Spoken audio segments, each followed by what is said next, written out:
ইয়াউমা লা ইয়ানফাউ মালুন ওয়ালা বানুন, সম্পদ আর সন্তান সন্ততি কোনো কাজে লাগবে না।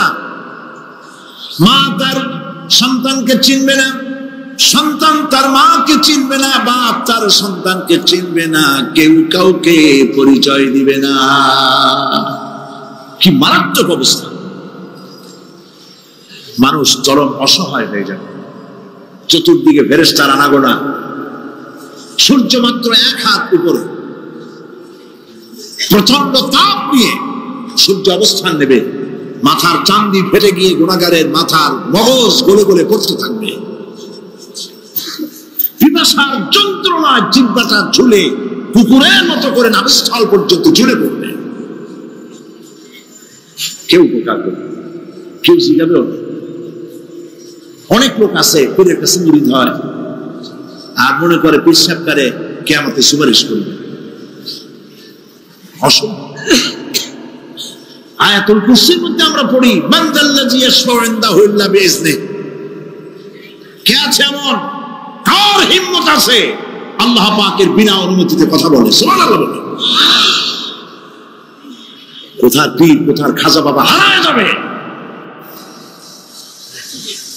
ইব্রাহিম আলাইহিস সালামের মতো পয়গম্বর কি মনে করে আল্লাহর খলিল? ইব্রাহিম আলাইহিস সালাম আল্লাহর কি? আল্লাহর খলিল। আল্লাহর খলিল কিয়ামতের দিন বলবেন, আল্লাহ পাক, আয় আল্লাহ তাআলা, আমার বাপের কাছে আমার একটা ওয়াদা ছিল, আমি সুপারিশ করবো তার জন্য, তুমি দয়া করে আমার বাপকে জাহান্নাম থেকে ক্ষমা করো, আমি তার জন্য সুপারিশ করতেছি। আল্লাহ তাআলা বলবেন, ইব্রাহিম, তোমার সুপারিশ মঞ্জুর হলো না। করিম সাল্লাল্লাহু আলাইহি ওয়াসাল্লামকে প্রশ্ন করা হয়েছে, হে রাসূল, আপনার আব্বা আম্মার অবস্থা কি হবে? কথা কি শোনেন নাকি? আপনার আব্বা আম্মার অবস্থা কি হবে? নবী করিম সাল্লাল্লাহু আলাইহি ওয়াসাল্লাম বলেছেন, আমি আমার আব্বা আম্মার কোনো উপকারে আসবো না। ইন্না লিল্লাহি ওয়া ইন্না ইলাইহি রাজিউন। সমস্ত মানুষ একসাথে ছিল হাসরের ময়দানে, হঠাৎ করে অর্ডার হয়ে যাবে, আনতাজুল ইয়াউমা আইয়ুহাল মুজরিমুন, হে অপরাধীর দলেরা আলাদা হয়ে যাও। ইন্না লিল্লাহ, আলাদা হয়ে যাও। সমস্ত মানুষ সেখানে খালি পায়ে উঠবে, কারো পায়ে জুতা নাই, স্যান্ডেল নেই, পরনে কোনো কাপড় নাই, গায়ে কোনো কাপড় নাই, মাথায় কোনো আবরণ নেই। হযরত আয়েশা সিদ্দিকা রাদিয়াল্লাহু তাআলা আনহা, তিনি নবী করিম সাল্লাল্লাহু আলাইহি ওয়াসাল্লামের কাছে কিয়ামতের এই বর্ণনা শুনে কাঁদতেছিলেন আর বলতেছিলেন, হে আল্লাহর রাসূল, কিয়ামতে সকলকে ভাবে উঠতে হবে, এমনকি আমাকেও? হুজুর বললেন, প্রত্যেকটি মানুষকে উলঙ্গিনী হয়ে উঠতে হবে। তিনি প্রশ্ন করলেন, তখন কি শরম হবে না? নবী করিম সাল্লাল্লাহু আলাইহি ওয়াসাল্লাম বলছেন, জাহান্নামের ভয়তে কেউ কারো দিকে তাকাবার সুযোগ পাবে না। সব উপরের দিকে তাকায় থাকবে আর বলবে, আল্লাহ আমারে বাঁচাও, আল্লাহ আমারে রক্ষা করো। সমস্ত নবীরা, সমস্ত নবী, আদম আলাইহিস সালাম থেকে শুরু করে ঈসা আলাইহিস সালাম পর্যন্ত সব নবী বলবেন, নফসি নফসি, আল্লাহ আমারে বাঁচাও, আমাকে রক্ষা করো। কোথায় যাবে আপনার পীর সাহেব? একমাত্র ব্যক্তি বিশ্ব নবী মুহাম্মদুর রাসূলুল্লাহ সাল্লাল্লাহু। মানুষেরা হয়রান হয়ে যাবে, আদম আলাইহিস সালামের কাছে যাবে, আবাল বাশার, আপনি প্রথম মানুষ, আমরা বিপদে শেষ হয়ে গেছি, 50,000 বছর দাঁড়ায় আছি। কয় বছর দাঁড়ায় থাকতে হবে? কোথায় আছে? এই কোরআন শরীফ, 50,000 সানা মিম্মা তাউদ্দুন। এই পৃথিবীতে গণনা করলে 12 মাসে 1 বছর, 12 বছরে 1 যুগ, এরকম করে করে 50,000 বছর পৃথিবীতে গুনলে যত বড় লম্বা হয়, বিচারের দিনটা এত বড় লম্বা হবে। সবাই বলবে, আদম আলাইহিস সালাম আমাদের জন্য একটু আল্লাহকে সুপারিশ করুন যেন তিনি আমাদের বিচারটা তাড়াতাড়ি করে দেন। তিনি বলবেন, আমার পক্ষে সম্ভব না, আল্লাহর সামনে দাঁড়িয়ে কথা বলার আমার কোনো সাহস নেই, আমি পারবো না। নূহ আলাইহিস সালামের কাছে যাও, নূহ আলাইহিস সালাম বলবেন, আমি পারবো না। মুসা আলাইহিস সালামের কাছে যাও, তিনি বলবেন, আমি পারবো না। ইব্রাহিম আলাইহিস সালামের কাছে যাও, একজন আরেকজনের কাছে পাঠাবো। সর্বশেষ ঈসা আলাইহিস সালামের কাছে লোকেরা আসবে হাসরবাসী। ঈসা আলাইহিস সালাম বলবেন আমি তো পারবোই না, কারণ পৃথিবীর শত শত কোটি নাসারারা আমাকে আল্লাহর ছেলে বলছে, অথচ আমি তাদের তা বলতে বলিনি। আমি নিজের ব্যাপারেই আজকে শঙ্কিত, আমারে তারা আল্লাহর ছেলে বলছে। আল্লাহ আজকে আমার সাথে কি ব্যবহার করবেন আমি তো জানি না, আমি নিজেই বিপদে আছি। তবে আমি তোমাদের ব্যাপারে একটা পরামর্শ দিতে পারবো। একজন ব্যক্তি আছে যার কাছে গেলে তিনি কথা বলতে পারবেন, তিনি বিশ্বনবী রাহমাতুল্লিল আলামিন জনাব মুহাম্মদ রাসূলুল্লাহ সাল্লাল্লাহু আলাইহি ওয়াসাল্লাম তার কাছে চলে যাবেন। হাসরবাসীরা তার কাছে চলে যাবেন। নবীজি সকলের কথা শুনে সিজদায় পড়ে কাঁদতে থাকবেন। তিনি বলবেন হাসরবাসীদের কাজ সুস্থ করবেন, এই কাজ আমার কাজ, আমি বলবো আল্লাহ পাককে। তিনি সিজদায় পড়ে কাঁদবেন। রব্বুল আলামিন প্রশ্ন করবেন, হে আমার রাসূল, আপনার তো আজকে কান্দার দিন না, আপনি কাঁদেন কেন? আমি আপনাকে মাকামে মাহমুদ দিয়েছি, কাউসারের মালিক বানাই দিয়েছি। আপনি জান্নাতে প্রবেশ করার আগে কেউ ভেস্টে যাইতে পারবে না, এই সম্মান দিয়েছি, কাঁদেন কেন? নবীজি বলেন, রব্বুল আলামিন যা তুমি আমার জন্য বরাদ্দ রেখেছো সব আমি পেয়েছি বা পাবো, আমি কান্দি আমার উম্মতের কি হবে? আল্লাহ রাব্বুল আলামিন তাকে পারমিশন দিবেন, আপনার নেককার জান্নাতুল উম্মতগুলি আপনি বেছে নিন। নবী করিম সাল্লাল্লাহু আলাইহি ওয়াসাল্লাম পারমিশন পাবেন। আল্লাহর পারমিশন বেঁচে রেখে আল্লাহর দরবারে কথা উচ্চারণ করার ক্ষমতা কেন হবে না? সুবহানাল্লাহ। এই কথা ভাববার কোনো কারণ নাই। অমুক পীর সাহেবের অনেক মুরিদ আছে, সব মুরিদ টুরিদ নিয়ে নারায়ে তাকবীর জিন্দাবাদ, পীর সাহেব জিন্দাবাদ, এই সমস্ত বাদ বোধ কামে লাগবে না। ওয়া কুল্লুহুম ইয়াতিহি ইয়াউমাল কিয়ামাতি ফারদা। কিয়ামতের দিন প্রত্যেককে একজন একজন করে আসতে হবে আল্লাহর দরবারে। আল্লাহ বলেছেন একজন একজন একজন, মিছিল করার উপায়। আল্লাহ রাব্বুল আলামিনের দরবারে হাজির হয়ে যাবে সেই কঠিন হাসরের ময়দানে বাঁচার জন্য। নবীজি দোয়া শিখায় দিয়েছেন, দোয়া করো, আল্লাহুম্মা হাসিবনি হিসাবান ইয়াসীরা। পড়েন আমার সাথে, আল্লাহুম্মা হাসিবনি হিসাবান ইয়াসীরা, আল্লাহুম্মা হাসিবনি হিসাবান ইয়াসীরা। আল্লাহ তুমি আমার সহজ হিসাব নাও। নবী করিম সাল্লাল্লাহু আলাইহি ওয়াসাল্লাম নিজেই দোয়া করেছেন। চিন্তা করেন, আল্লাহ পাক নিজে, আল্লাহ তাআলা তিনি নিজে প্রশ্ন করবেন এবং পাপগুলি দেখাই দেবেন, এই সব পাপ করছো। মানুষ আল্লাহর বান্দা ভয় চোটে কলজা গলা দিয়ে বেরিয়ে যেতে থাকবে, বেরিয়ে যেতে চাইবে, তার বাষ্পরুদ্ধ হয়ে আসবে, বলতে থাকবে, আল্লাহ আমি করে ফেলেছি, আমি পাপ চাই, তোমার কাছে ক্ষমা ভিক্ষা চাই। আল্লাহ রাব্বুল আলামিন বান্দার কাকুতি মিনতির দিকে লক্ষ্য করে বলবেন, বান্দারে আমি তোকে ক্ষমা করে দিলাম। এটাই হলো হিসাব, সহজ হিসাব। এই সহজ হিসাব কার কিসমতে আছে কার কিসমতে নাই আমরা কেউ জানি না। এই দুনিয়াটাকে আল্লাহ পাক বানাইছিলেন পরীক্ষা নেওয়ার জন্য। কি জন্যে? পরীক্ষা নেওয়ার জন্য। মুমিনদের জন্য আশাব্যঞ্জক একটি আয়াত আল্লাহ রাব্বুল আলামিন কোরআনের মধ্যে দিয়েছেন, সেটি হচ্ছে লা তাকনাতু মির রাহমাতিল্লাহ। আমার রহমত থেকে, আল্লাহর রহমত থেকে হতাশ হয়েও না, নিরাশ হয়ে যেও না। অর্থ হচ্ছে আমরা পাপ করেছি, আমরা সবাই গুনাহগার কিনা বলেন? স্বীকার করি আমরা সবাই গুনাহগার কিনা? সবাই গুনাহগার। এই গুনাহগার মানুষগুলি যদি গুনাহে তওবা করে, গুনার জীবনে করব না তওবা করে কেউ যদি আল্লাহর রহমতের দিকে এক বিঘত অগ্রসর হয়, হাদিসে কুদসির ভিতরে এসেছে আল্লাহ পাক বলেন, আমি আমার ওই বান্দার দিকে এক হাত আগায়া যাই, কোন বান্দা যদি গুনাহ তওবা করে আর যদি গুনাহ না করে আমার দিকে যদি হেঁটে আসে, আমার রহমত বান্দার দিকে দৌড়াইয়া যায়। আল্লাহর গজবের চাইতে রহমত বেশি।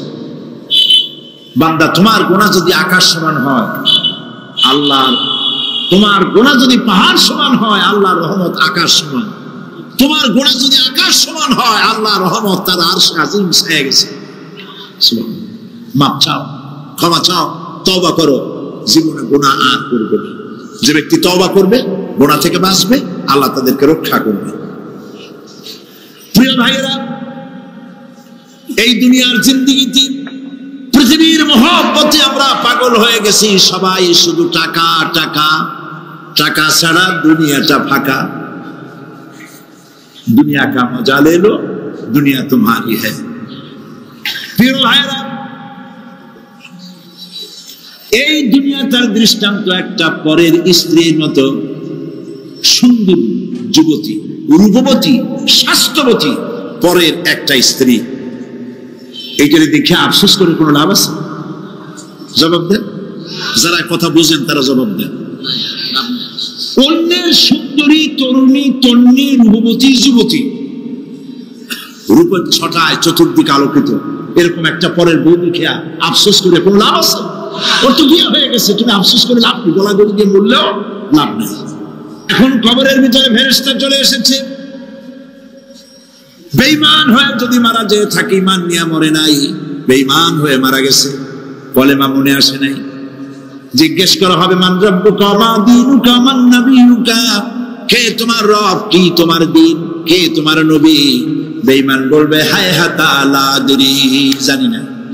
নাউযুবিল্লাহ, বলে নাউযুবিল্লাহ, জানি না। এখানে আপনি মুখস্থ করে গেলেই যে ওখানে জবাব দিতে পারবেন এমন কি হবে না। আমল করতে হবে, আমল তৈরি করতে হবে। আমল মানে কিন্তু এইটা না যে আপনি বসে বসে তাসবিহ পড়বেন, এটা লোকের আমল করে। যে লোকটা খুব আমলদার, খুব আমল করে। আমলের ইংরেজি হচ্ছে ওয়ার্ক, বাংলা হলো কাজ। তো কেউ বসে বসে কোনো কাজ নাই, তাসবিহ টিপতেছে, এটা আমল হইল? আপনার সমস্ত কাজগুলি হতে হবে আল্লাহরে খুশি করার জন্য। দোকানদারি করবেন আল্লাহরে খুশি করার জন্য করবেন। আচ্ছা, ওখানে পরে আসতেছে। কবরের ভিতরে জবাব দেবে আমি কিছু জানি না। কিছুই যখন জানলো না, শাস্তি শুরু হয়ে যাবে। সিজ্জিনে তার রূহ রাখা হবে, এ মাটির দেহ মাটির সঙ্গে মিশে যাবে। কবরের মধ্যে কোনো প্রচন্ড শাস্তি বা জাহান্নামের আগুন ইত্যাদি দিয়েছি, প্রচন্ড কোনো শাস্তি হবে না। শাস্তি হবে, কবর আযাব, আযাবুল কবর হক, আযাবের কবর হবে, তবে জাহান্নামের শাস্তি মতো হবে না। আসামি কনভিক্টেড না হওয়া পর্যন্ত, বিচার না হওয়া পর্যন্ত যেমন ফালায় রাখে জেলখানার কোন রুমে বা হাজতখানায়, ওই রকম সিজ্জিন নামক একটা জায়গা আছে, ওইটা রেখে দেবে। শাস্তি হবে কিসের উপরে? রুহের উপরে। অনেকে মনে করে যে কবর হলো ওই শুধু মাটির মধ্যে ওইটা, কিন্তু এইটার নাম শুধু কবর না। মানুষের জীবনের চারটে স্তর। কয়টা স্তর? একটা হলো আলমে আরওয়াহ, আরেকটি হচ্ছে আলমে আজসাম অথবা আলমে আসবাব, আরেকটি হচ্ছে আলমে বারজাখ, আরেকটি হচ্ছে আলমে আখিরাত। কয়টা হলো? চারটা। আলমে আরওয়াহ রূহের জগৎ, যেখান থেকে আমরা আসছি। আর আলমে আজসাম বা আলমে আসবাব হলো বস্তু জগৎ, যেখানে আমরা আসি। এরপরে মৃত্যু থেকে শুরু করে কিয়ামতের দিন পর্যন্ত যে সময়টা, এই সময়টার নাম হলো আলমে বারজাখ। বারজাখ শব্দের অর্থ হলো জবনিকা, পর্দা, স্ক্রিন, পর্দার আড়ালে নিয়ে যাওয়া হবে। এরপর হবে আলমে আখিরাত, যেখানে জবাবদিহির জন্য সকলকে উঠতে হবে। কয় যে নেতা বলা যাবে না কেন? কয় যে ওই যে মানুষেরা বলে, স্লোগান দেয়, আমার নেতা, তোমার নেতা, অমুক তমুক, হেনতেন, তো এগুলির সাথে নবীরে মিশানো এটা ঠিক না। আচ্ছা, নবীরে নেতা কব না, কবটা কি? নবী কি হয় নেতা হবে, না হয় অনুসারী হবে, এর বাইরে তো কিছুই নাই। হয় ইমাম, না হয় মুক্তাদি, বাইরে কি? বাইরে তো নাই কিছু। সুতরাং নবীকে মুক্তাদি হবে, নবীকে অনুসারী হবে? নিশ্চয়ই হাজার বার নবী হচ্ছেন ইমাম, নবী হচ্ছেন নেতা। আমরা যখন আরবিতে বলি, ওনারা নিজেরাও আরবিতে বলেন, তখন কোনো আপত্তি হয় না। আল্লাহুম্মা সাল্লি আলা সাইয়্যিদিনা মুহাম্মদ। সাইয়্যিদিনা মানে হচ্ছে আমাদের লিডার, আমাদের নেতা। সাইয়েদানা যখন বলে তখন আপত্তি করে না, কিন্তু আমাদের নেতা বললেই আপত্তি করেন। বাংলা ভাষা, বাংলাদেশি মানুষ হইয়া বাংলা ভাষার প্রতি গভীর জ্ঞান দেখলে দুঃখই হয়। বন্ধুগণ, মনে রাখতে হবে নবী হচ্ছেন মাসুম, বেগুনাহ এবং নেতা, আর মুহাম্মদ সাল্লাল্লাহু আলাইহি ওয়াসাল্লাম হচ্ছেন বিশ্ব নেতা, এটা কোনো সন্দেহ নাই। এই নবীর অনুসরণ করতে হবে। সিদ্দিকিন হচ্ছে সত্যকে যারা উদার, উন্মুক্ত, অকুণ্ঠ চিত্তে, দ্বিধাহীন ভাবে যারা গ্রহণ করেছে, এর বিপরীত যারা করেই নাই, তারাই হচ্ছেন সিদ্দিকিন। হযরতে, যেমন একটা দৃষ্টান্ত, হযরতে আবু বকর সিদ্দিক রাদিয়াল্লাহু তাআলা আনহু, মেরাজ থেকে হুজুর ফিরে এসেছেন সকালবেলায়, ফজরের নামাজ পড়ে বসেছেন কাবা শরীফে, তিনি বসে আছেন। তো তখন আবু জাহেল এসে বলছে, মুহাম্মদ সাল্লাল্লাহু আলাইহি ওয়াসাল্লাম, প্রত্যেক দিনই তো নতুন নতুন কথা কও, আজকে কোনো নতুন কথা আছে?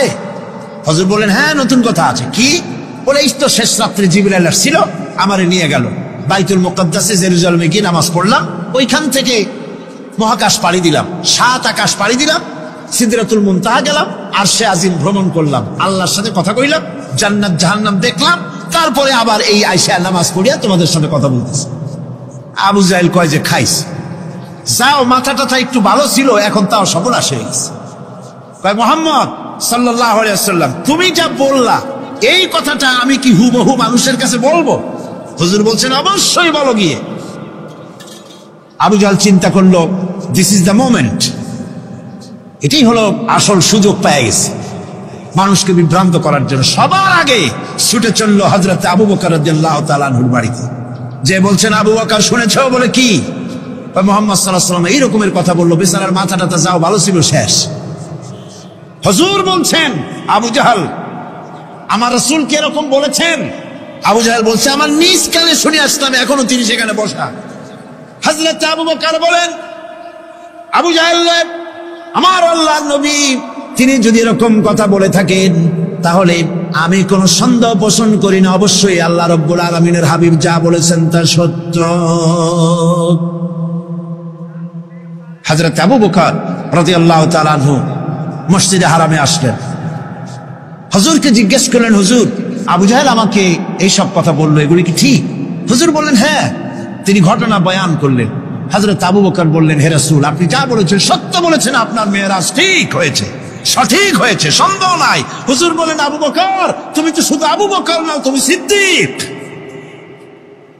সত্যকে যারা অকুণ্ঠ চিত্তে, অকুণ্ঠ চিত্তে, দ্বিধাহীন ভাবে যারা সত্যের সামনে মাথা নত করেছে, গ্রহণ করে নিয়েছে, দ্বিমত পোষণ করে নাই, কোন রকমের দুষ্ট বুদ্ধির আশ্রয় গ্রহণ করেনি, উল্টা পাল্টা করেনি, এই সমস্ত মানুষেরই হলো সিদ্দিক। সিদ্দিক, আর এদের দলকেই সিদ্দিকিন বলা হয়। তাহলে নবিয়্যিন, সিদ্দিকিন, এনারা হচ্ছেন নিয়ামত প্রাপ্ত। 3 নম্বরে হচ্ছে শুহাদা, সত্যকে যারা সত্যের সাক্ষী দিয়েছে, সত্যের সাক্ষ্যদাতা। সত্য হচ্ছে ইসলাম। সত্য কি? ইসলাম। সত্য হচ্ছে আল্লাহ, সত্য হচ্ছে নবী, সত্য হচ্ছে কোরআন, সত্য হচ্ছে হাদিস। এই মহাসত্যকে যারা স্বীকৃতি দিয়েছে, নিজেদের কথা দিয়ে, কাজ দিয়ে, ধন দিয়ে, সম্পদ দিয়ে, এমনকি নিজের জীবনটা এই রাস্তায় বিলিয়ে দিয়ে মহাসত্যের চিরস্থায়ী সাক্ষী দিয়ে দুনিয়া থেকে যারা বিদায় হলেন, ওনারা হচ্ছেন শহীদ। এই শহীদদের মর্যাদা আল্লাহ রাব্বুল আলামিন এত বেশি মর্যাদা দান করেছেন, শহীদদের মর্যাদা আল্লাহ পাক দিয়েছেন। কিয়ামতের দিন শহীদদের কোনো বিচার করা হবে না, আল্লাহ রাব্বুল আলামিন শহীদদেরকে বিনা বিচারে জান্নাত দিয়ে দিবেন। শহীদের বিশাল মর্যাদা, বিরাট মর্যাদা। এই শহীদ শাহাদাতের তামান্না প্রত্যেক মুসলমানের ভিতরে থাকতে হবে। হুজুর বলেছেন, শহীদি মওতের যন্ত্রণা পিঁপড়ায় কাটার যন্ত্রণার চাইতে বেশি কিছু নয়। শাহাদাত হচ্ছে এপারে মওত আর ওপারে আল্লাহর সঙ্গে দেখা হয়ে যাবে। শহীদি মওত হচ্ছে আল্লাহর সঙ্গে দেখা করার একটা সেতু বন্ধন, একটি সেতু, একটি ব্রিজ, একটা পুল, একটা সাঁকো। এপারে দুনিয়া, ওপারে আল্লাহ পাকের সঙ্গে দেখা হবে। সুবহানাল্লাহ। ভাইরা, ইসলামের জন্য যারা জীবন দিলেন, যারা শাহাদাত বরণ করলেন, তারা জাতির সম্মানের পাত্র। সেই সম্মান, সেই মর্যাদা আল্লাহ রাব্বুল আলামিন শহীদদের প্রদান করেছেন।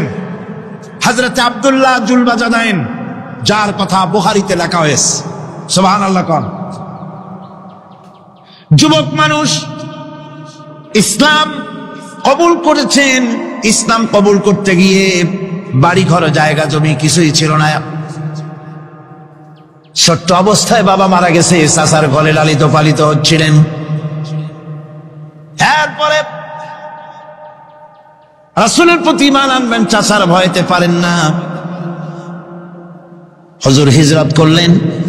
আব্দুল্লাহ, তার নাম ছিল আব্দুল উজ্জা। তিনি চলে গেলেন চাচার কাছে। চাচা গো, মুহাম্মদ সাল্লাল্লাহু আলাইহি ওয়াসাল্লাম আল্লাহর নবী, ব্যাপারে তোমার মত কি? তিনি বলেন, আমারও তো তাই মনে হয়। যদি তাই মনে হয় তার উপর ঈমান আনবেন কিনা? চাচা বলে, না, কখন ঈমান আনবো না।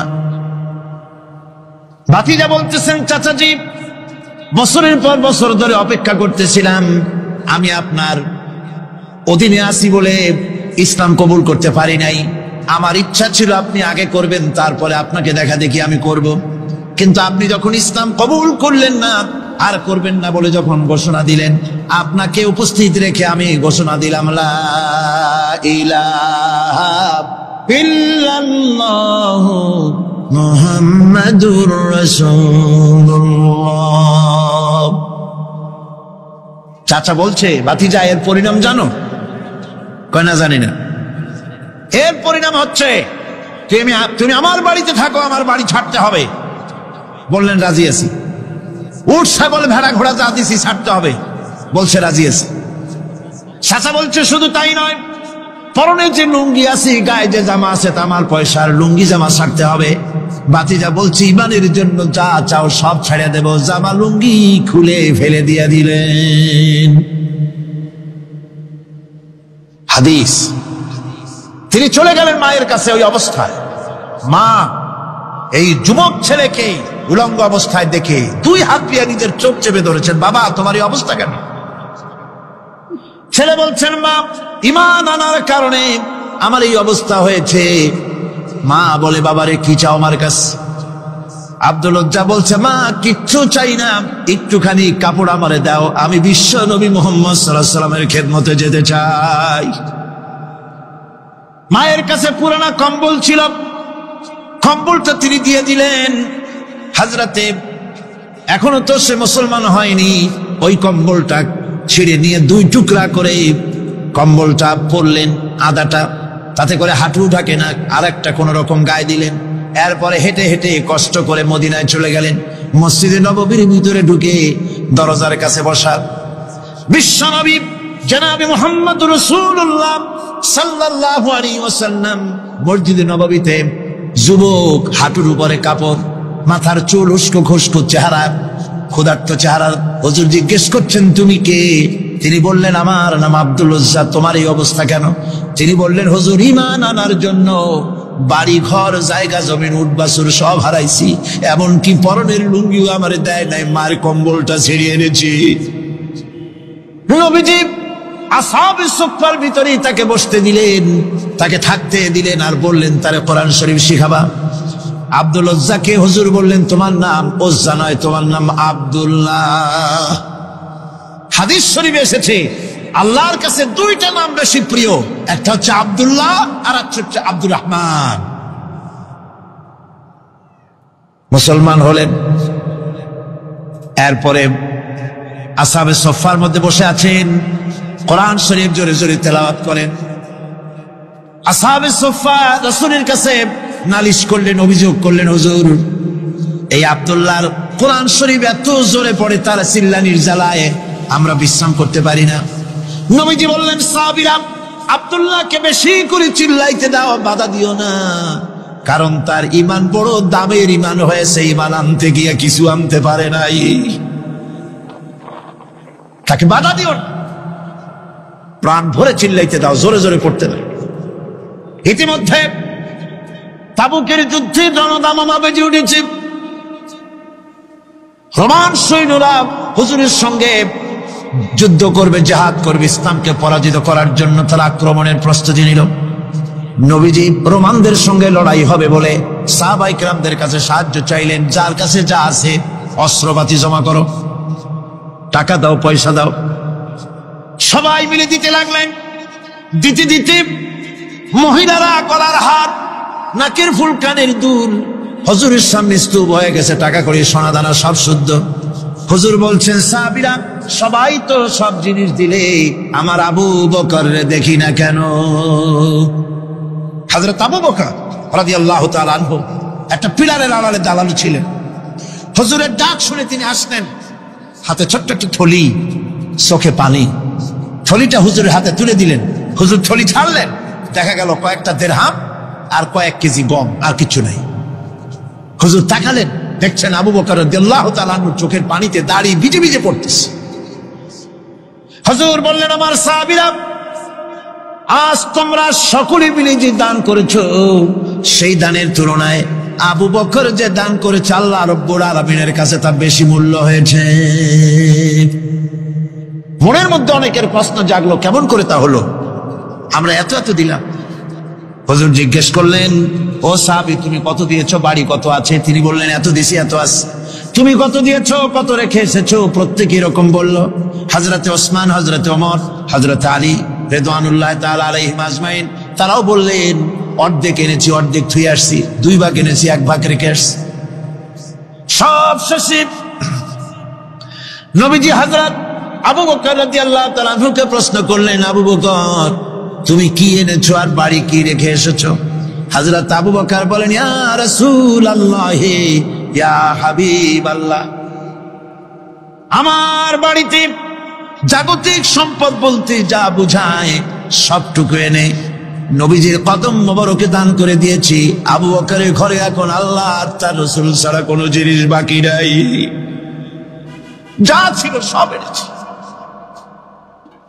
হুজুর জিহাদে রওনা হলেন 30,000 সৈন্য সাথে, 30 সহস্র সৈন্য নিয়ে নবীজি তাবুকের দিকে চললেন। পথের মধ্যে হযরত আব্দুল্লাহ এসে হুজুরের সামনে দাঁড়ায় গেছেন। আব্দুল্লাহ এসে বলেন, ইয়া রাসূলুল্লাহ, একটু দাঁড়ান। এই জিহাদে মেয়ে লোক, পুরুষেরা, সাহাবীরা সবাই প্রাণ ভরে দান করলো, কিন্তু আমি এমন এক বান্দা, আল্লাহর কিছুই দিতে পারলাম না। আমার তো দেওয়ার মতো কিছুই নাই হুজুর, আমার দেওয়ার মতো কিছুই নাই। তবে আমি আপনার কাছে দোয়া চাই, আপনি দোয়া করুন, আমি যেন এই যুদ্ধে, এই জিহাদের ময়দানে আমি যেন শহীদ হতে পারি। নবীজি বললেন, একটু বাকল নিয়ে আসো গাছের। একটা গাছের বাকল আনা হলো। এই বাকলটা হুজুর নিজ হাতে আব্দুল্লাহর হাতে বাঁধা দিলেন, আর বললেন, রব্বুল আলামিন, আমি আব্দুল্লাহর রক্ত কাফেরদের জন্য হারাম করে দিলাম। হযরত আব্দুল্লাহ কেঁদে জারজার হয়ে যাচ্ছেন, বলছেন, ইয়া রাসূলুল্লাহ, আমি চাইলাম শহীদ হব, আর আপনি আমার রক্তকে কাফেরদের জন্য হারাম করে দিলেন।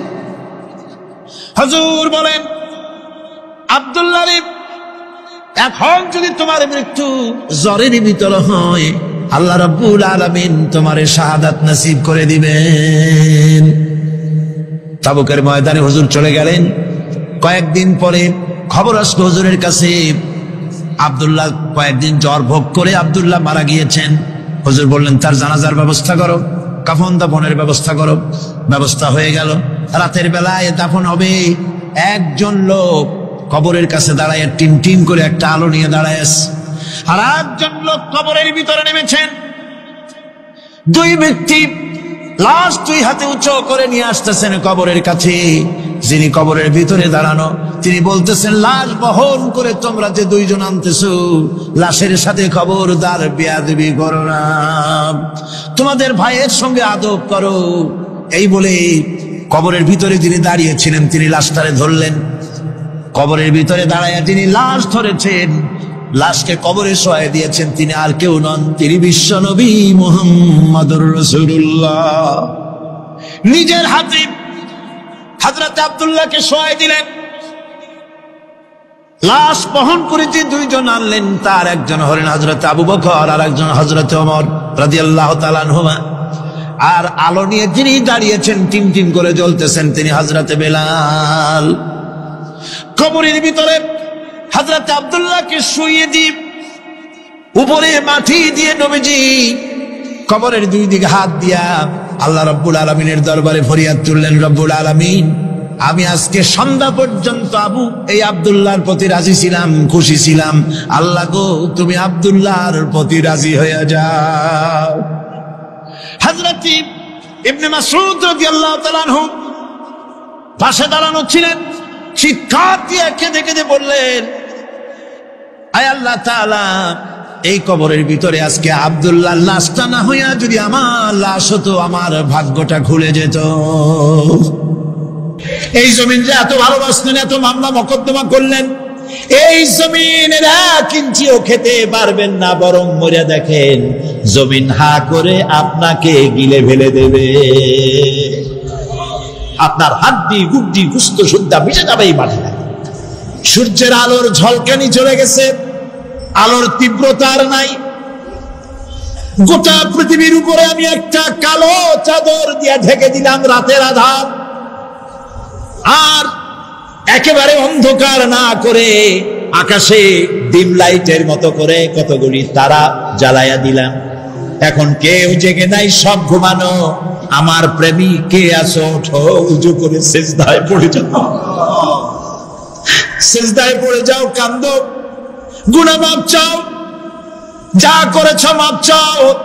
তুমি গুনাহ করেছ আর আমি মাফ করার মালিক।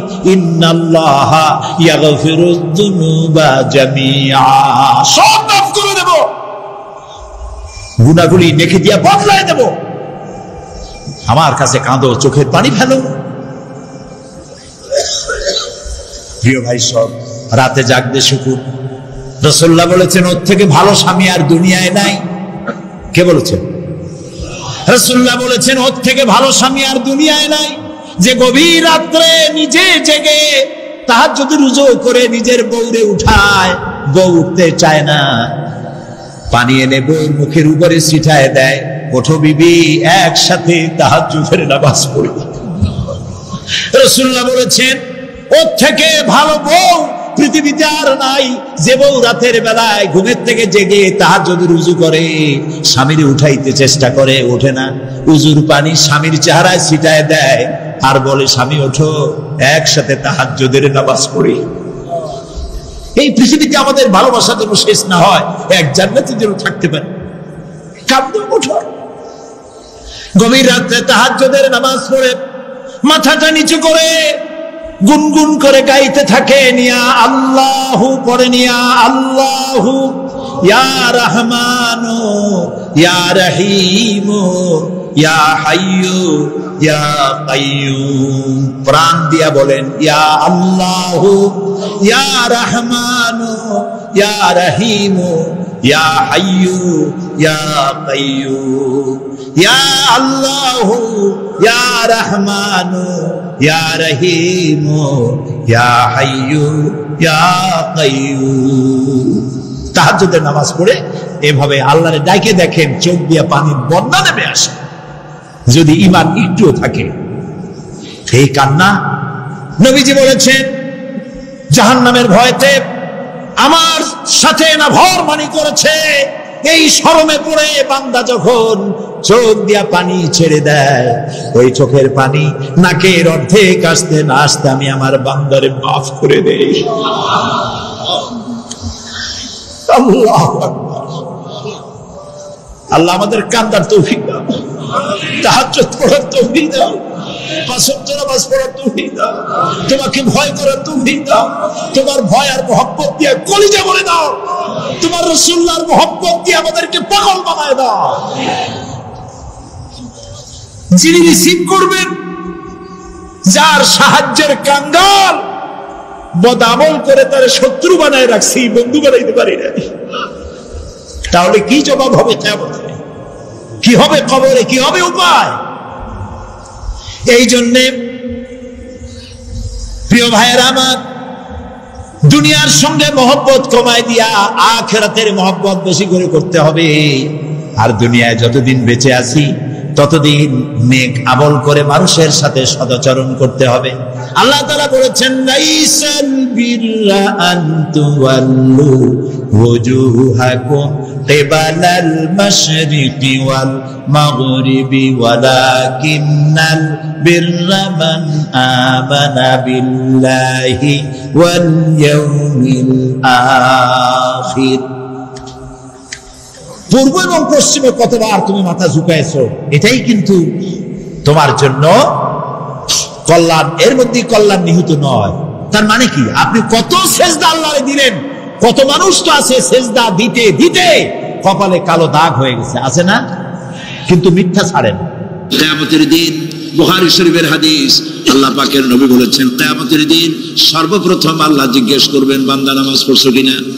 প্রথম প্রশ্ন কি বলেন? প্রথম প্রশ্ন কি? যার নামাজ কবুল তার সমস্ত নেক আমল মঞ্জুর, যার নামাজ কবুল হবে না কোনোটাই মঞ্জুর হবে না। কথা বুঝতে পেরেছেন? নামাজ সঠিকভাবে আদায় করতে হবে।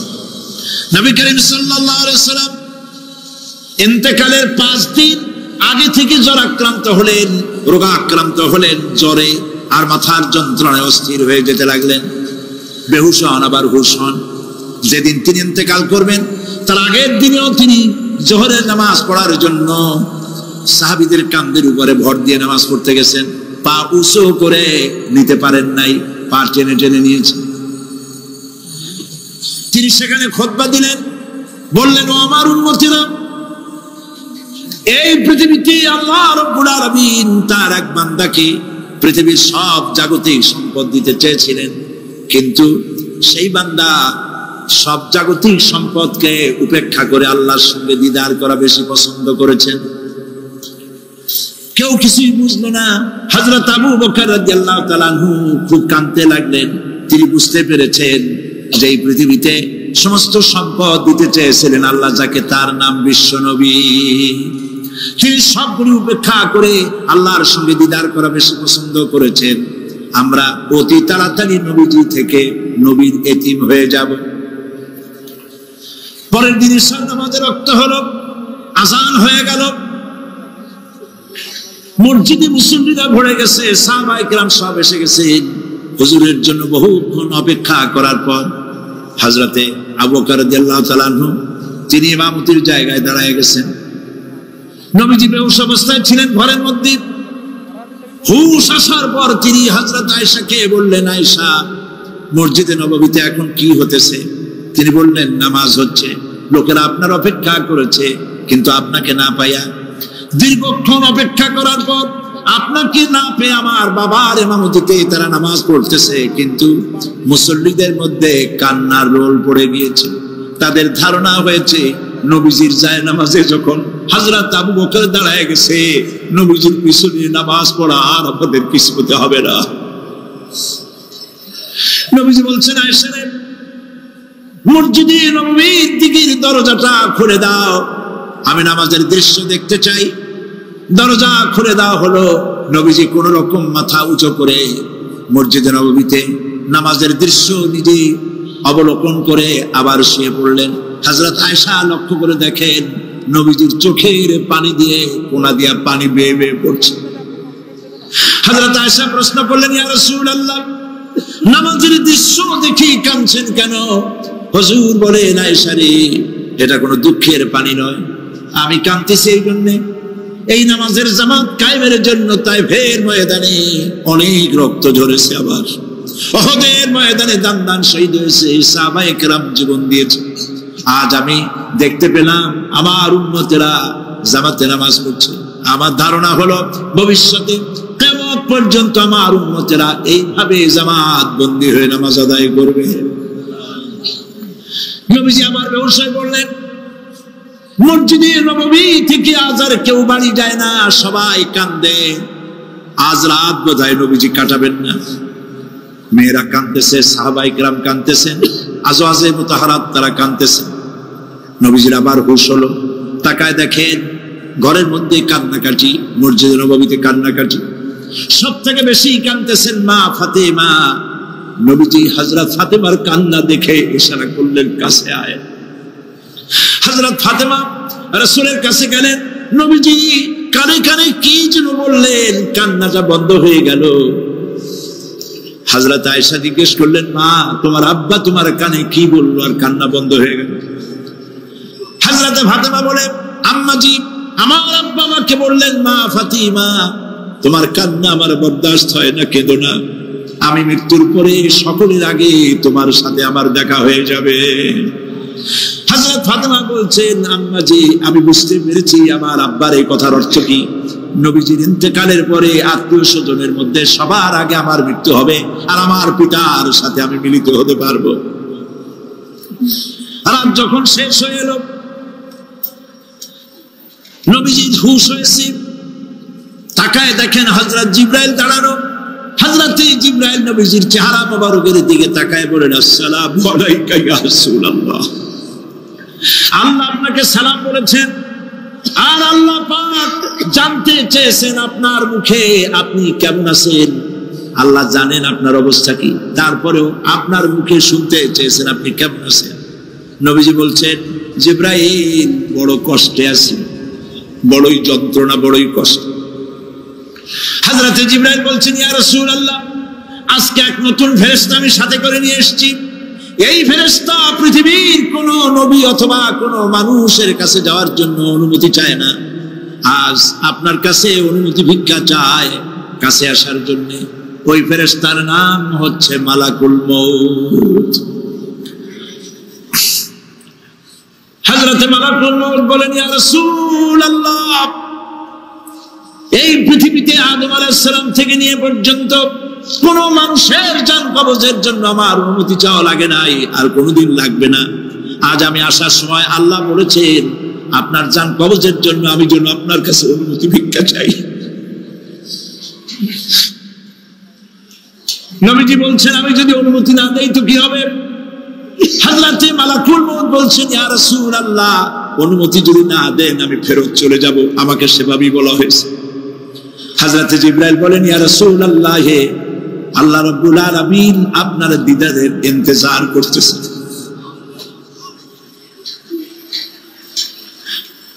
নবীজি বলছেন, মালাকুল মউত তুমি জান কবজের কাজ শুরু করো। মালাকুল মউত যখন কাছে এসেছে, রাসূল জিজ্ঞেস করলেন, আয়েশা ঘরে যে কয়েক টুকরা স্বর্ণ ছিল সেগুলোর কি অবস্থা? ছোট ছোট 6 টুকরা স্বর্ণ ছিল। হযরত আয়েশা বলছেন, হুজুর আমি এগুলো রেখে দিছি। হুজুর বলছেন, না রাখতে পারবে না, আমার ইন্তেকালের আগে খয়রাত করে দাও। মুহাম্মদ সাল্লাল্লাহু আলাইহি ওয়াসাল্লাম আল্লাহর কাছে অবস্থায় উঠবে না যে তার ঘরের ভিতরে সোনা ছিল, দিয়ে দাও, খয়রাত করে দিয়ে দাও। হযরত মালাকুল মউত রাসূলের জান কবজ শুরু করে দিলেন। রাসূলুল্লাহ জীবনের শেষ কথা বললেন, আসসালাত আসসালাত ওয়া বালাকাত আইমানুকুম। আমার উম্মতেরা বিদায় লগ্নে বলে গেলাম, নামাজ নামাজ নামাজ ছেড়ে দিও না।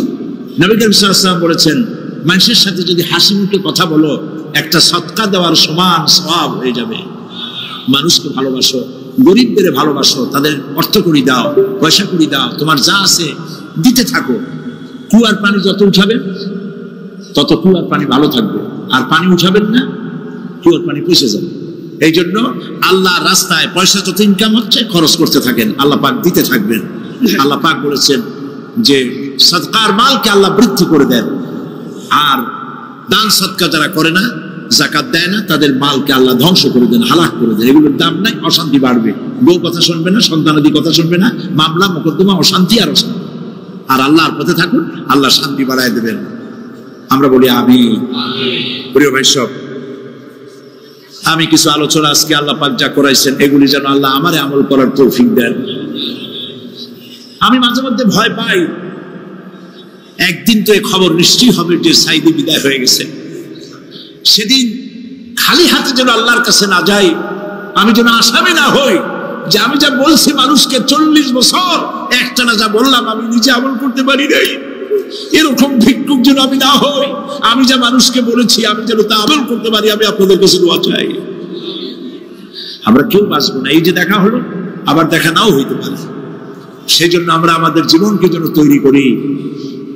আপনারা কোরআন শরীফ পড়ুন, দিন শিখুন, ঈমান শিখুন, ভালো থাকুন, ভালো হয়ে চলুন।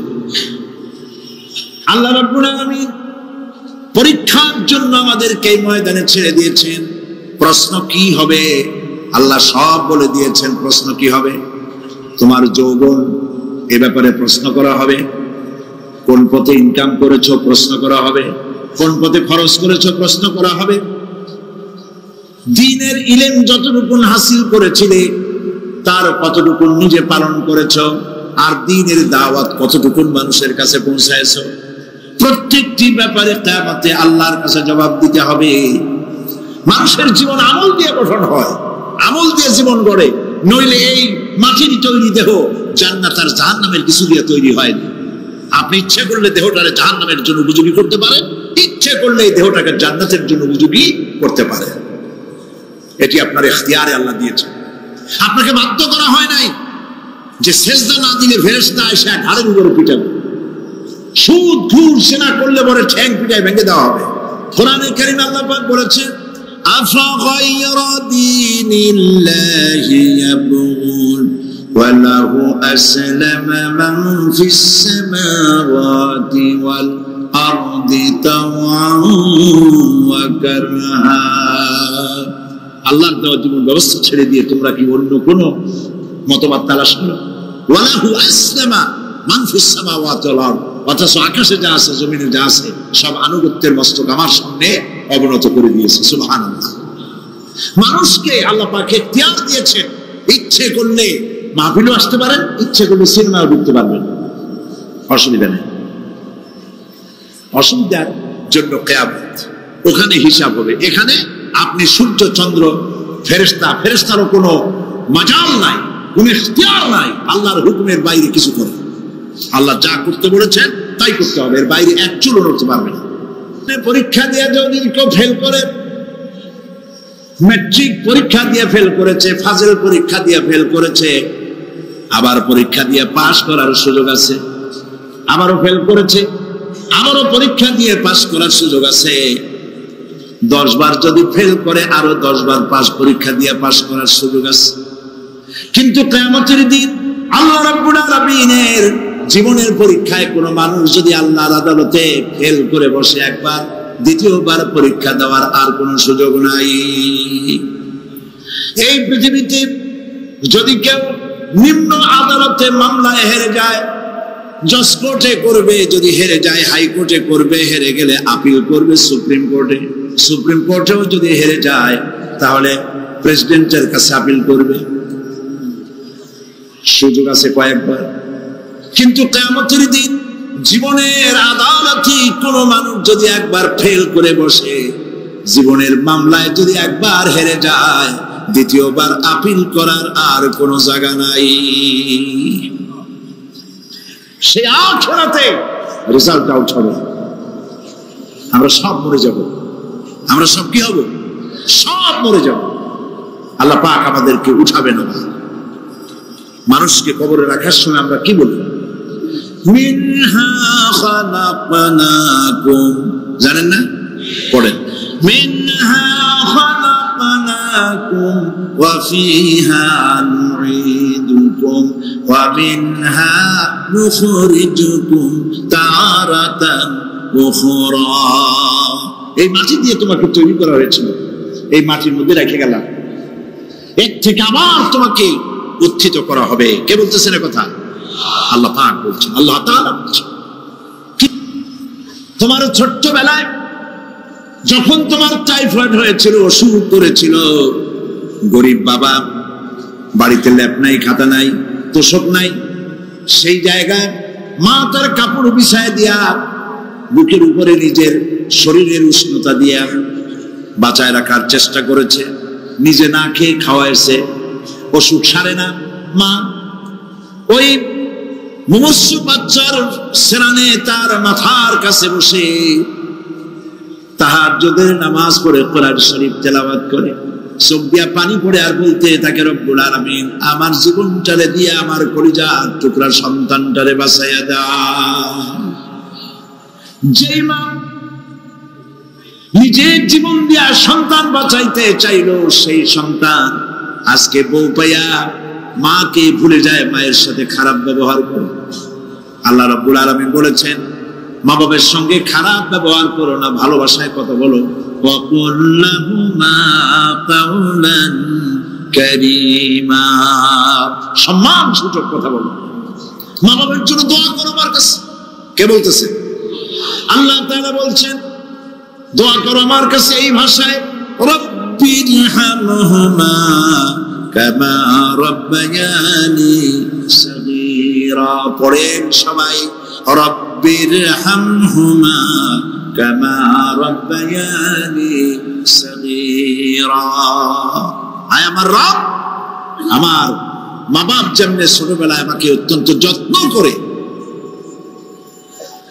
লালন পালন করেছে, আল্লাহ তাআলা তুমি দয়া করে আমার মা বাপকে তোমার রহমতের করে লালন পালন করো। সুবহানাল্লাহ। প্রত্যেক নামাজের পর সকলে এই দোয়া করবেন, মনে থাকবে? মনে থাকবে? প্রিয় ভাই সব, সেই কিয়ামতের মাঠে আমাদেরকে উঠতে হবে, আল্লাহর দরবারে উঠতে হবে। সেই সময় আমাদেরকে কেউ উপকার করবে না। يوم لا ينفع مال ولا بنون, সম্পদ আর সন্তান সন্ততি কোনো কাজে লাগবে না। মা তার সন্তানকে চিনবে না, সন্তান তার মাকে চিনবে না, বাপ তার সন্তানকে চিনবে না, কেউ কাউকে পরিচয় দিবে না। কি মারাত্মক অবস্থা! মানুষ চরম অসহায় হয়ে যাবে। চতুর্দিকে ফেরেশতার আনাগোনা, সূর্য মাত্র 1 হাত উপরে, প্রচন্ড তাপ নিয়ে সূর্য অবস্থান নেবে, মাথার চান্দি ফেটে গিয়ে গুনাহগারের মাথার মগজ গলে গলে পড়তে থাকবে।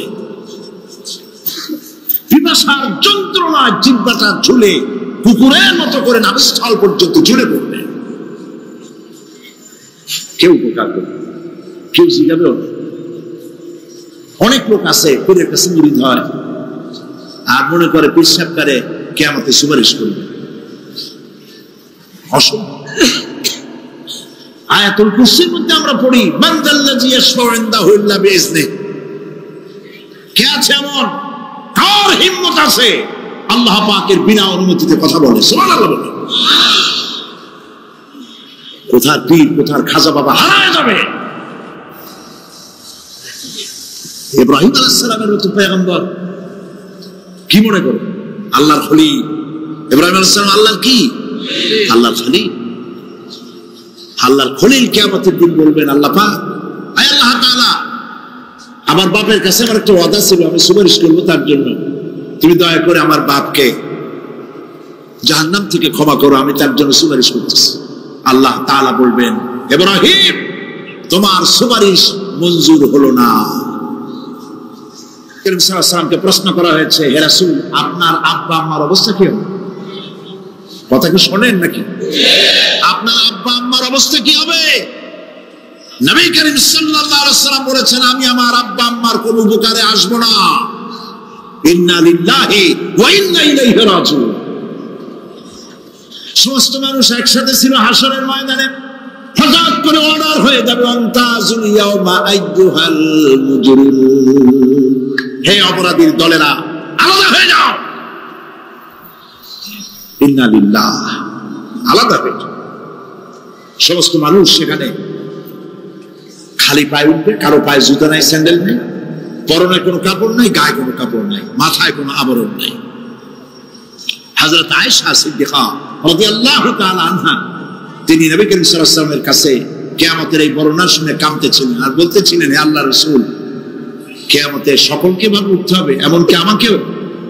হুজুর বললেন, প্রত্যেকটি মানুষকে উলঙ্গিনী হয়ে উঠতে হবে। তিনি প্রশ্ন করলেন, তখন কি শরম হবে না? নবী করিম সাল্লাল্লাহু আলাইহি ওয়াসাল্লাম বলছেন, জাহান্নামের ভয়তে কেউ কারো দিকে তাকাবার সুযোগ পাবে না। সব উপরের দিকে তাকায় থাকবে আর বলবে, আল্লাহ আমারে বাঁচাও, আল্লাহ আমারে রক্ষা করো। সমস্ত নবীরা, সমস্ত নবী আদম আলাইহিস সালাম থেকে শুরু করে ঈসা আলাইহিস সালাম পর্যন্ত সব নবী বলবেন, নফসি নফসি, আল্লাহ আমারে বাঁচাও, আমাকে রক্ষা করো। কোথায় যাবে আপনার পীর সাহেব? একমাত্র ব্যক্তি, একমাত্র একমাত্র ব্যক্তি বিশ্বনবী মুহাম্মদুর রাসূলুল্লাহ সাল্লাল্লাহু। মানুষেরা হয়রান হয়ে যাবে, আদম আলাইহিস সালামের কাছে যাবে, আবাল বাশার আপনি প্রথম মানুষ, আমরা বিপদে শেষ হয়ে গেছি, 50,000 বছর দাঁড়ায় আছি। কয় বছর দাঁড়ায় থাকতে হবে? কোথায় আছে? এই কোরআন শরীফ 50,000 সানা মিম্মা তাউদ্দুন। এই পৃথিবীতে গণনা করলে 12 মাসে 1 বছর, 12 বছরে 1 যুগ, এরকম করে করে 50,000 বছর পৃথিবীতে গুনলে যত বড় লম্বা হয়, বিচারের দিনটা এত বড় লম্বা হবে। সবাই বলবে আদম আলাইহিস সালাম আমাদের জন্য একটু আল্লাহকে সুপারিশ করুন যেন তিনি আমাদের বিচারটা তাড়াতাড়ি করে দেন। তিনি বলবেন আমার পক্ষে সম্ভব না, আল্লাহ সামনে দাঁড়িয়ে কথা বলার আমার কোনো সাহস নেই, আমি পারবো না। নূহ আলাইহিস সালামের কাছে যাও, নূহ আলাইহিস সালাম বলবেন আমি পারবো না। মুসা আলাইহিস সালামের কাছে যাও, তিনি বলবেন আমি পারবো না। ইব্রাহিম আলাইহিস সালামের কাছে যাও, একজন আরেকজনের কাছে পাঠাবো। সর্বশেষ ঈসা আলাইহিস সালামের কাছে লোকেরা আসবে হাসরবাসী। ঈসা আলাইহিস সালাম বলবেন আমি তো পারবোই না, কারণ পৃথিবীর শত শত কোটি নাসারারা আমাকে আল্লাহর ছেলে বলছে, অথচ আমি তাদের তা বলতে বলিনি। আমি নিজের ব্যাপারেই আজকে শঙ্কিত, আমারে তারা আল্লাহর ছেলে বলছে। আল্লাহ আজকে আমার সাথে কি ব্যবহার করবেন আমি তো জানি না, আমি নিজেই বিপদে আছি। তবে আমি তোমাদের ব্যাপারে একটা পরামর্শ দিতে পারবো। একজন ব্যক্তি আছে যার কাছে গেলে তিনি কথা বলতে পারবেন, তিনি বিশ্বনবী রাহমাতুল লিল আলামিন জনাব মুহাম্মদ রাসূলুল্লাহ সাল্লাল্লাহু আলাইহি ওয়াসাল্লাম। তার কাছে চলে যাবেন, হাসরবাসীরা তার কাছে চলে যাবেন। নবীজি সকলের কথা শুনে সিজদায় পড়ে কাঁদতে থাকবেন। তিনি বলবেন হাসরবাসীদের কাজ সুস্থ করবেন, এই কাজ আমার কাজ, আমি বলবো আল্লাহ পাককে। তিনি সিজদায় পড়ে কাঁদবেন, রব্বুল আলামিন প্রশ্ন করবেন হে আমার রাসূল, আপনার তো আজকে কান্দার দিন না, আপনি কাঁদেন কেন? আমি আপনাকে মাকামে মাহমুদ দিয়েছি, কাউসারের মালিক বানাই দিয়েছি। আপনি জান্নাতে প্রবেশ করার আগে কেউ ভেস্টে যাইতে পারবে না, এই সম্মান দিয়েছি, কাঁদেন কেন? নবীজি বলেন রব্বুল আলামিন যা তুমি আমার জন্য বরাদ্দ রেখেছো সব আমি পেয়েছি বা পাবো, আমি কান্দি আমার উম্মতের কি হবে? আল্লাহ রাব্বুল আলামিন তাকে পারমিশন দিবেন, আপনার নেককার জান্নাতুল উম্মতগুলি আপনি বেছে নেন। নবী করিম সাল্লাল্লাহু আলাইহি ওয়াসাল্লাম পারমিশন পাবেন।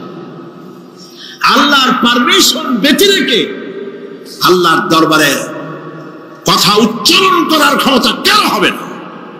সুবহানাল্লাহ। এই কথা ভাববার কোনো কারণ নাই।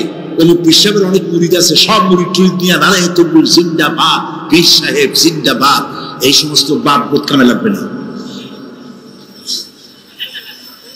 ওয়া কুল্লুহুম ইয়াতিহি ইয়াউমাল কিয়ামাতি ফারদা। কিয়ামতের দিন প্রত্যেককে একজন একজন করে আসতে হবে আল্লাহর দরবারে। আল্লাহ বলছেন একজন একজন একজন, মিছিল করার উপায়। আল্লাহ রাব্বুল আলামিনের দরবারে হাজির হয়ে যাবে সেই কঠিন হাসরের ময়দানে বাঁচার জন্য। নবীজি দোয়া শিখায় দিয়েছেন, দোয়া করো আল্লাহুম্মা হাসিবনি হিসাবান ইয়াসীরা। পড়েন আমার সাথে, আল্লাহুম্মা হাসিবনি হিসাবান ইয়াসীরা, আল্লাহুম্মা হাসিবনি হিসাবান ইয়াসীরা। আল্লাহ তুমি আমার সহজ হিসাব নাও। নবী করিম সাল্লাল্লাহু আলাইহি ওয়াসাল্লাম নিজেই দোয়া করেছেন। চিন্তা করেন, আল্লাহ পাক নিজে, আল্লাহ তাআলা তিনি নিজে প্রশ্ন করবেন এবং পাপগুলি দেখাই দেবেন, এই সব পাপ করছো। মানুষ আল্লাহর বান্দা ভয় ছোটে কলজা গলা দিয়ে বেরিয়ে যেতে থাকবে, বেরিয়ে যেতে চাইবে, তার বাষ্পরুদ্ধ হয়ে আসবে, বলতে থাকবে আল্লাহ আমি করে ফেলেছি, আমি মাপ চাই, তোমার কাছে ক্ষমা ভিক্ষা চাই। আল্লাহ রাব্বুল আলামিন বান্দার কাকুতি মিনতির দিকে লক্ষ্য করে বলবেন, বান্দারে আমি তোকে ক্ষমা করে দিলাম। এটাই হলো হিসাব, সহজ হিসাব। এই সহজ হিসাব কার কিসমতে আছে কার কিসমতে নাই আমরা কেউ জানি না। এই দুনিয়াটাকে আল্লাহ পাক বানাইছিলেন পরীক্ষা নেওয়ার জন্য। কি জন্যে? পরীক্ষা নেওয়ার জন্য। মুমিনদের জন্য আশাব্যঞ্জক একটি আয়াত আল্লাহ রাব্বুল আলামিন কোরআনের মধ্যে দিয়েছেন, সেটি হচ্ছে লা তাকনাতু মির রাহমাতিল্লাহ। আমার রহমত থেকে, আল্লাহর রহমত থেকে হতাশ হও না, নিরাশ হয়ে যেও না। অর্থ হচ্ছে আমরা পাপ করেছি, আমরা সবাই গুনাহগার কিনা বলেন? স্বীকার করি আমরা সবাই গুনাহগার কিনা? সবাই গুনাহগার। এই গুনাহগার মানুষগুলি যদি গুনাহে তওবা করে, গুনার জীবনে করব না তওবা করে কেউ যদি আল্লাহর রহমতের দিকে এক বিঘত অগ্রসর হয়, হাদিসে কুদসির ভিতরে এসেছে আল্লাহ পাক বলেন আমি আমার ওই বান্দার দিকে এক হাত আগায়া যাই। কোন বান্দা যদি গুনাহ তওবা করে আর যদি গুনাহ না করে আমার দিকে যদি হেঁটে আসে, আমার রহমত বান্দার দিকে দৌড়াইয়া যায়। আল্লাহর গজবের চাইতে রহমত বেশি। বান্দা তোমার গুনাহ যদি আকাশ সমান হয়, আল্লাহর তোমার গুনাহ যদি পাহাড় সমান হয়, আল্লাহর রহমত আকাশ সমান। তোমার গুনাহ যদি আকাশ সমান হয়, আল্লাহর রহমত তার আরশে আজিম ছায়া গেছে। মাপ চাও, ক্ষমা চাও, তওবা করো, জীবনে গুনাহ আর করবে না। যে ব্যক্তি তওবা করবে, গুনাহ থেকে বাঁচবে, আল্লাহ তাদেরকে রক্ষা করবে। প্রিয় ভাইয়েরা, এই দুনিয়ার জিন্দেগিতে পৃথিবীর মহব্বতে আমরা পাগল হয়ে গেছি। সবাই শুধু টাকা টাকা, টাকা ছাড়া দুনিয়াটা ফাঁকা। দুনিয়া কা মজা লে লো, দুনিয়া তোমারি হ্যায়। প্রিয় ভাইয়েরা, এই দুনিয়াটার দৃষ্টান্ত একটা পরের স্ত্রীর মতো সুন্দর যুবতী, রূপবতী, স্বাস্থ্যবতী পরের একটা স্ত্রী। এইটারে দেখে আফসোস করে কোনো লাভ আছে? জবাব দেন, যারা কথা বুঝেন তারা জবাব দেন। অন্যের সুন্দরী তরুণী, তন্নী, রূপবতী যুবতী, রূপের ছটায় চতুর্দিকে আলোকিত, এরকম একটা পরের বউ দেখে আফসোস করে কোনো লাভ আছে? ওর তো বিয়ে হয়ে গেছে, তুমি আফসোস করে লাভ নেই, গলা গড়ি দিয়ে বললেও লাভ নেই। এখন কবরের ভিতরে ফেরেশতা চলে এসেছে। বেঈমান হয়ে যদি মারা যেয়ে থাকে, ঈমান নিয়ে মরে নাই, বেঈমান হয়ে মারা গেছে, কলেমা মনে আসে নাই, জিজ্ঞেস করা হবে মান রাব্বুকা মা দীনুকা মান নবিয়ুকা, কে তোমার রব, কি তোমার দিন, কে তোমার নবী? বেঈমান বলবে হায় হাতা লা আদরি, জানি না। নাউযুবিল্লাহ, বলে নাউযুবিল্লাহ, জানি না। এখানে আপনি মুখস্থ করে গেলেই যে ওখানে জবাব দিতে পারবেন এমন কি হবে না। আমল, আমল করতে হবে, আমল তৈরি করতে হবে। আমল মানে কিন্তু এইটা না যে আপনি বসে বসে তসবিহ পড়বেন, এটা লোকের আমল করে। যে লোকটা খুব আমলদার, খুব আমল করে। আমলের ইংরেজি হচ্ছে ওয়ার্ক, বাংলা হলো কাজ। তো কেউ বসে বসে কোনো কাজ নাই, তসবিহ টিপতেছে, এটা আমল হইল? আপনার সমস্ত কাজগুলি হতে হবে আল্লাহরে খুশি করার জন্য। দোকানদারি করবেন আল্লাহরে খুশি করার জন্য করবেন। আচ্ছা, ওখানে পরে আসতেছে। কবরের ভিতরে জবাব দেবে আমি কিছু জানি না। কিছু যখন জানলো না, শাস্তি শুরু হয়ে যাবে। সিজ্জিনে তার রূহ রাখা হবে, এ মাটির দেহ মাটির সঙ্গে মিশে যাবে। কবরের মধ্যে কোনো প্রচন্ড শাস্তি বা জাহান্নামের আগুন ইত্যাদি দিয়েছি, প্রচন্ড কোনো শাস্তি হবে না। শাস্তি হবে, কবর আযাব, আযাবুল কবর হক, আযাবের কবর হবে, তবে জাহান্নামের শাস্তি মতো হবে না। আসামি কনভিক্টেড না হওয়া পর্যন্ত, বিচার না হওয়া পর্যন্ত যেমন ফালায় রাখে জেলখানার কোন রুমে বা হাজতখানায়, ওই রকম সিজ্জিন নামক একটা জায়গা আছে, ওইখানে রেখে দেবে। শাস্তি হবে কিসের উপরে? রুহের উপরে। অনেকে মনে করে যে কবর হলো ওই শুধু মাটির মধ্যে ওইটা, কিন্তু এইটার নাম শুধু কবর না। মানুষের জীবনের চারটে স্তর। কয়টা স্তর? একটা হলো আলমে আরওয়াহ, আরেকটি হচ্ছে আলমে আজসাম অথবা আলমে আসবাব, আরেকটি হচ্ছে আলমে বারজাখ, আরেকটি হচ্ছে আলমে আখিরাত। কয়টা হলো? চারটা। আলমে আরওয়াহের জগৎ, যেখান থেকে আমরা আসছি। আর আলমে আজসাম বা আলমে আসবাব হলো বস্তু জগৎ, যেখানে আমরা আছি।